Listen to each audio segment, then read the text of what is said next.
2 வருஷத்துக்கு முன்னாடி ஆக்ராவில் பஜ்ரங் தள் அமைப்பை சேர்ந்த சில பேர் கிறிஸ்துவர்களுக்கு எதிரான ஒரு போராட்டத்தை முன்னெடுத்தாங்க. அப்போ அவங்க கிறிஸ்தவர்களோட அடையாளமாக அவங்க யூஸ் பண்ணது சாண்டா கிளாஸோட உருவமே தான். ஆனால் அதே சமயத்தில் 2017 ஐரிஷ் நாட்டை சேர்ந்த ஒரு சர்ச் ஃபாதர் சாண்டா கிளாஸ் கிறிஸ்மஸை மொத்தமாக ஹைஜாக் பண்ணிட்டாரு. அதனால கிறிஸ்டியன்ஸ் யாரும் இனிமேல் கிறிஸ்மஸையே கொண்டாடக்கூடாது அப்படிங்கிற மாதிரி ஒரு ஸ்டேட்மெண்ட் விட்டுருந்தார். ஒரு பக்கம் கிறிஸ்டியானிட்டியோட அடையாளமாக சாண்டா கிளாஸ் இருக்கார், இன்னொரு பக்கம் அவரோட மதத்துக்குள்ளேயே அவருக்கு எதிராக ஒரு குரல் வந்திருக்கு. இதை பார்க்கும்போது தான் சாண்டா கிளாஸுங்கிறது யார், அவர் எங்கேருந்து வந்தார், அவரோட வரலாறு என்ன அப்படின்னு தெரிஞ்சுக்கணும் எனக்கு ஒரு க்யூரியாசிட்டி இருந்துச்சு. அந்த க்யூரியாசிட்டி உங்களுக்கும் இருந்துச்சு அப்படின்னா இந்த வீடியோ உங்களுக்கானது தான். இந்த வீடியோவில் சாண்டா கிளாஸ் பற்றின மொத்த கதையையும் முழுசாக பார்த்துடலாம். வணக்கம் and welcome to Penny tax.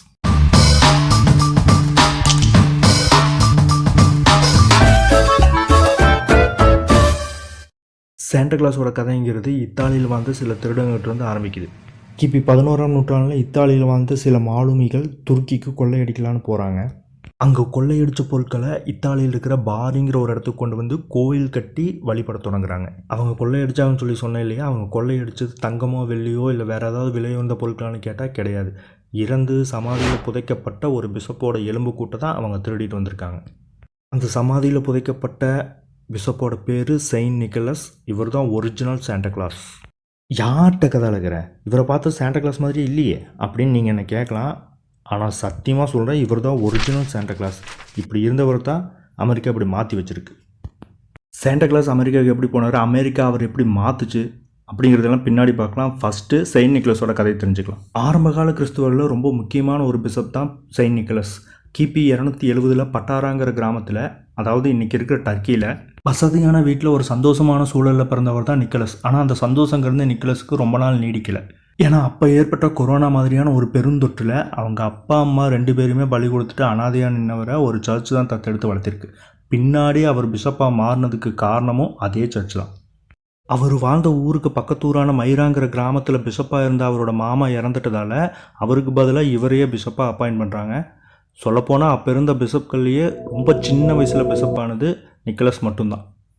Saint Nicholas மைராவில் ஒரு பிஷப்பாக மட்டும் இல்லாமல் மக்களால் அதிகம் விரும்பப்பட்ட, அதிகம் கொண்டாடப்பட்ட ஒரு நபராக இருந்திருக்காரு.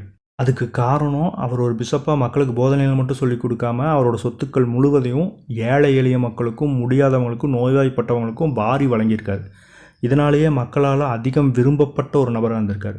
இன்னும் சொல்லப்போனால் கடவுளுக்கு நிகராகவே வச்சு அவரை வழிபட தொடங்கியிருக்காங்க.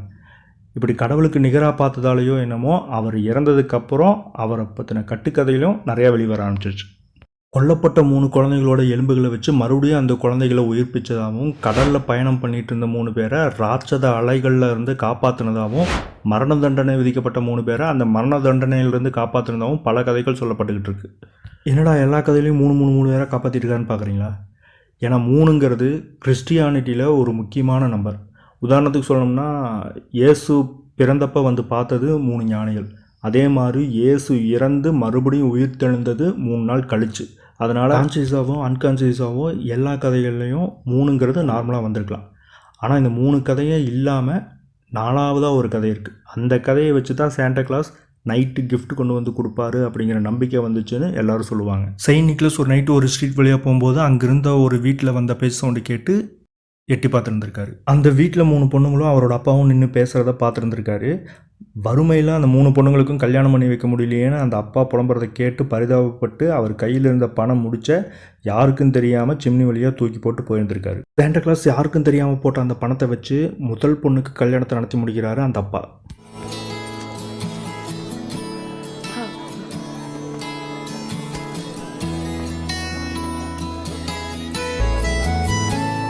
இந்த இன்சிடெண்ட் மறுபடியும் 2 தடவை ரிப்பீட் ஆகுது. அந்த பணத்தை வச்சு பேலன்ஸ் இருக்கிற 2 பொண்ணுங்களுக்கும் கல்யாணம் நடக்குது. இந்த இன்சிடெண்ட் தான் சாண்டா கிளாஸ் நைட்டு கிஃப்ட் கொண்டு வந்து கொடுப்பாரு அப்படிங்கிற நம்பிக்கை உருவாகிறதுக்கு காரணமாக இருந்துச்சு அப்படின்னு எல்லாரும் சொல்லுவாங்க. ஆனால் அது உண்மை இல்லை.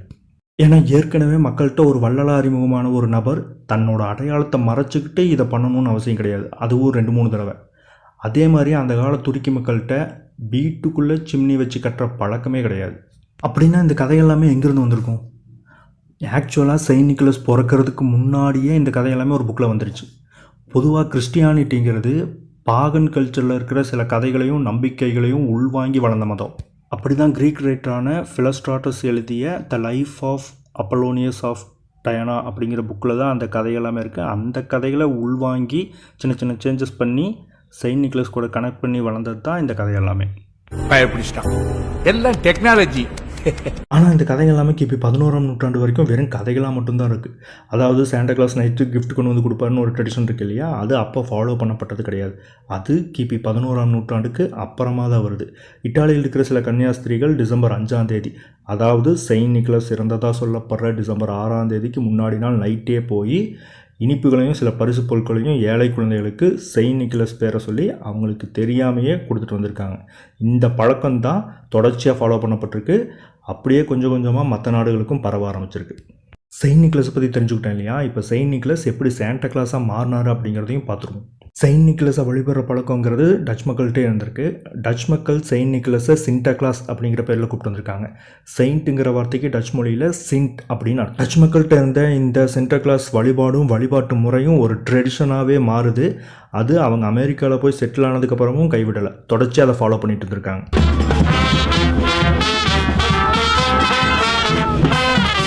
அமெரிக்காவில் குடியேறின அந்த டச் மக்கள்கிட்ட இருந்து அந்த செலிப்ரேஷனுங்கிறது அமெரிக்கர்களுக்கும் பிடிச்சி போச்சு.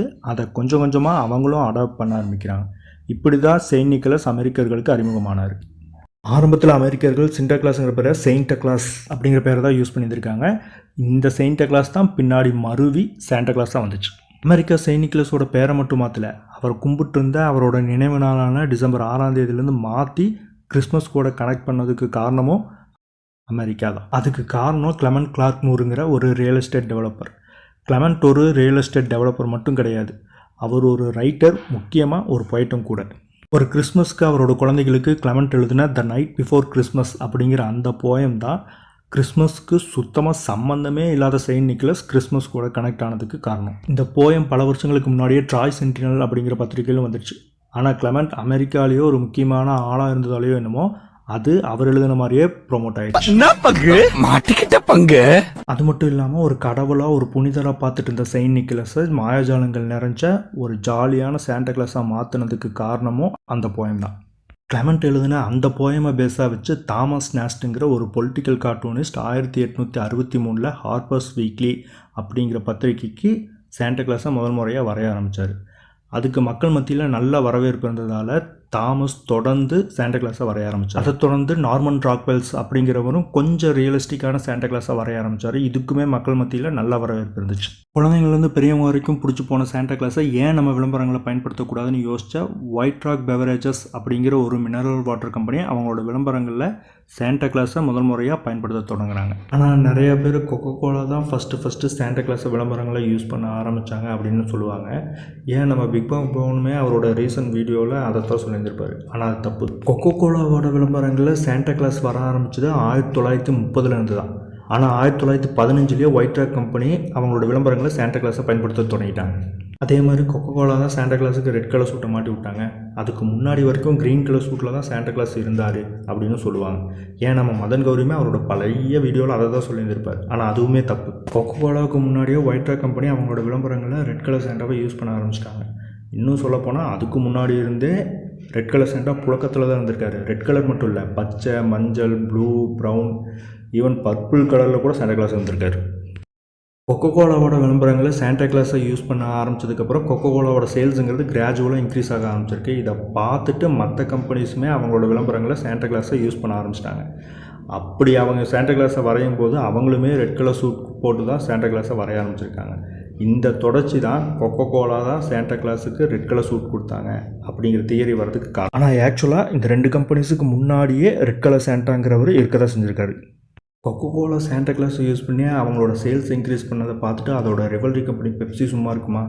அவங்களுமே அவங்களோட விளம்பரங்களை சாண்டா கிளாஸை யூஸ் பண்ணாங்க. ஆனால் அது கொக்கோ கோலாவை தான் ரிமைண்ட் பண்ணிச்சே தவிர பெப்சியே கிடையாது. பெப்சி சாண்டா கிளாஸுக்கு ப்ளூ கலர் சூட்டெல்லாம் போட்டு ட்ரை பண்ணி பார்த்துருக்காங்க. ஆனால் அப்போவுமே அது மக்கள்கிட்ட பெரிய அளவுக்கு ரீச் கொடுக்கல. பெப்சி மட்டும் இல்லை, பெப்சி மாதிரியே நிறைய கம்பெனிஸ் சாண்டா கிளாஸை அவங்களோட விளம்பரங்களை யூஸ் பண்ணி அது பேக் ஃபயர் ஆன கதை கூட இருக்குது. கொரோனா டைமில் டெஸ்கோங்கிற ஒரு கம்பெனி சாண்டா கிளாஸ் குவாரண்டைனில் போயிட்டார், அதனால் இந்த வருஷம் சாண்டா கிளாஸ் வரமாட்டார் அப்படிங்கிற மாதிரி ஒரு விளம்பரம் எடுத்திருந்தாங்க. அது மக்கள்கிட்ட ஒரு நெகட்டிவ் இம்பேக்டை க்ரியேட் பண்ணி டெஸ்கோ ப்ராடக்டையே பாய்காட் பண்ணணுன்னு ட்விட்டரில் ட்ரெண்ட் ஆகிற அளவுக்கு போயிடுச்சு. வேறு வழியே இல்லாமல் டெஸ்கோ கம்பெனி மன்னிப்பு கேட்குற நினச்சி போயிட்டாங்க. சாண்டா கிளாஸ்னு ஒரு கேரக்டர் மக்களோட உணர்வுகளில் ஒன்றோட ஒன்றா கலந்த ஒருத்தராக இருக்கார். இந்த மாதிரி ஒரு கேரக்டர் பார்த்துட்டு ஹாலிவுட் சும்மா இருக்குமா? எங்கள் பங்குக்கு நாங்களும் செய்வோம்னு அவங்களும் படம் எடுக்க ஆரம்பிச்சிட்டாங்க. ஒவ்வொரு கிறிஸ்மஸுக்கும் சாண்டா கிளாஸ் வராரோ இல்லையோ அவரை வச்சு கண்டிப்பாக ஒரு படம் வந்திருக்கும். கூகுளில் போய் தேடி பாருங்கள். இந்த வருஷமும் சாண்டா கிளாஸை பேஸ் பண்ணி ஒரு படம் கண்டிப்பாக வந்து வெறும் படம் மட்டும் இல்லை, சாண்டா கிளாஸை பேஸ் பண்ணி தீம் பார்க் இருக்குது, ஒரு ரெஸ்டாரண்ட் இருக்குது, சாண்டா கிளாஸ் ப்ராடக்டை விற்கிறதுக்குன்னே எக்ஸ்க்ளூசிவான வெப்சைட்ஸ் எல்லாமே வந்திருக்கு. இன்றைக்கி சாண்டா கிளாஸுங்கிறவர் ஒரு செயின்ட்டோ இல்லை கிஃப்ட் கிவரோ கிடையாது. அது பல கோடிகளை சம்பாதிச்சு கொடுக்கும் ஒரு பெரிய பிஸ்னஸ் மாடல். என்னதான் ஒரு பிஸ்னஸ் மாடலாக சாண்டா கிளாஸ் மாறி இருந்தாலுமே அவரோட பேஸுங்கிறது இல்லாதவங்களுக்கு கொடுக்குறதா. அதனால் நம்மளால் முடிஞ்ச உதவிகளை இல்லாதவங்களுக்கு செய்வோம். அவ்வளோதான் இந்த வீடியோ. இந்த வீடியோவில் நிறை குறைகள் ஏதாவது இருந்துச்சுன்னா கண்டிப்பாக கமெண்ட்ஸில் சொல்லுங்கள். வேறொரு வீடியோவில் மறுபடியும் வந்து உங்களை மீட் பண்ணுறேன். பாய்.